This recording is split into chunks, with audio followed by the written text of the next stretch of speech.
ঢোলের তালে নাইজেরিয়ার প্রাচীন ঐতিহ্যবাহী রঙিন মুখোশ উৎসব পালন করা হয়।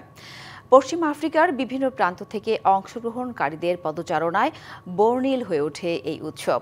নাইজেরিয়ার ঐতিহ্যবাহী পোশাকে নৃত্য পরিবেশন করে অনেক বাসিন্দারা।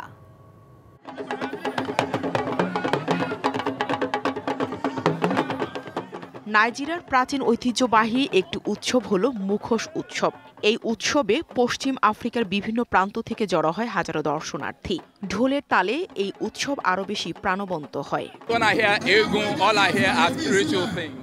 যখন আমি এখানে আসি, এখানের এই সাজানো জায়গাটি অনেক ভালো লাগে।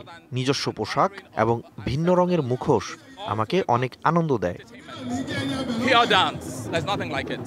অংশগ্রহণকারীরা বিভিন্ন ডিজাইনের পোশাক পরে ঐতিহ্যবাহী নাচ পরিবেশন করে, যা আফ্রিকার সবচেয়ে জনবহুল দেশে ধর্মীয় প্রভাবকে প্রতিফলিত করে।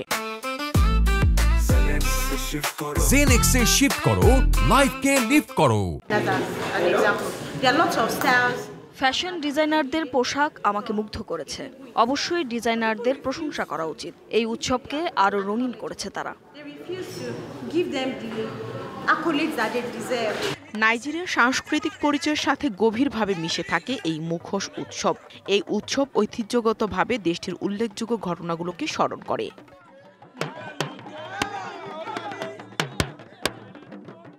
Nahida Rinthi, DBC news desk.